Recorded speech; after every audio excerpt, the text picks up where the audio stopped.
Hello everyone, good evening. আশা করি তোমরা সবাই খুব ভালো আছো। আমিও খুব ভালো আছি। কালী পুজোর আগের দিন আমি একটা আলপনার ভিডিও দিয়েছিলাম, যেটাতে কিন্তু আমি তোমাদের কাছ থেকে অফুরন্ত ভালোবাসা পেয়েছি, প্রচুর ভালো ভালো কমেন্ট পেয়েছি এবং ভিডিও নিয়ে কিন্তু আলপনা নিয়ে তোমাদের প্রচুর প্রশ্ন ছিল। আলপনাটা আমি কিভাবে কি করেছি, কি রং ইউজ করেছি, আজকে কিন্তু তার সব ডিটেলসে আমি তোমাদেরকে বলবো। আলপনাটা করার জন্য একটা চক, রং, তুলি, তারপিন তেল, ব্যাস এ কটাই জিনিস লাগবে, আর কিচ্ছু লাগবে না।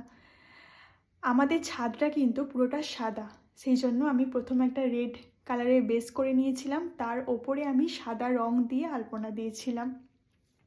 রেড কালারের বেসটা আমি করার পর পুরো একদিন ভালো করে আমি রংটাকে শুকিয়ে নিয়েছিলাম, তারপরেই কিন্তু আমি সাদা রং দিয়ে আলপনা করেছিলাম।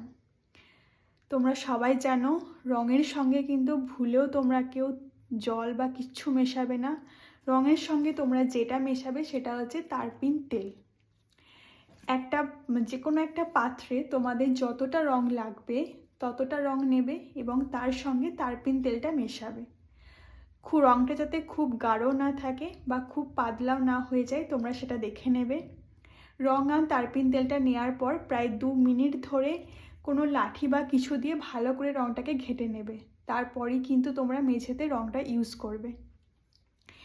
আমি ইন্ডিগোর এই কালারটা ব্যবহার করেছিলাম।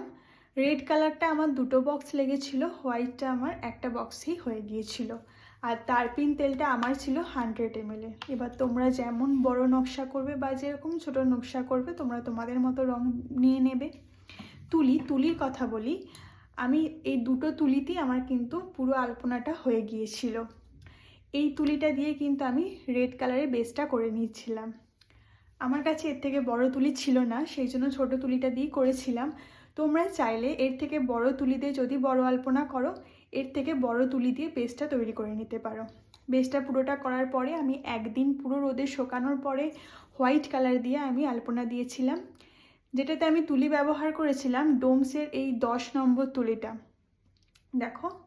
দেখাচ্ছি ডোমসের এই 10 নম্বর তুলিটা। এই 2টো তুলি দিয়ে কিন্তু তোমাদের পুরো আলপনাটা কমপ্লিট হয়ে যাবে। আলপনা নিয়ে যদি আর কারুর কোনো প্রশ্ন থাকে অবশ্যই আমাকে কমেন্টে জানিও, আমি কিন্তু সবারই প্রশ্নের উত্তর দেব। আর বলে রাখি, একজন বোন আমাকে কমেন্ট করেছিল যে দিদি তুমি আলপনা যে গোলটা করেছো ওই গোলটা তুমি কিভাবে করলে। তো সেই বোনকে বলি, বোন ভিডিও কিন্তু খুব তাড়াতাড়ি আসবে যে আমি কিভাবে গোলটা করলাম, দেখতে থাকো, খুব তাড়াতাড়ি ভিডিওটা আসবে। আর তোমরা সবাই আমাকে এইভাবেই সাপোর্ট করো, এইভাবে পাশে থেকো। আমি আশা করছি আমি ভবিষ্যতে হয়তো আরও ভালো ভালো কাজ তোমাদেরকে দিতে পারবো। তো আজকের মতো গুড নাইট, সবাই ভালো থেকো, সুস্থ থেকো, পাশে থেকো, আর অবশ্যই চ্যানেলটাকে সাবস্ক্রাইব করে নোটিফিকেশান বেলটাকে অন করে রাখো, যাতে আমি কোনো রকম ভিডিও করলে তোমাদের কাছে সেই নোটিফিকেশানটা পৌঁছায়। Good night.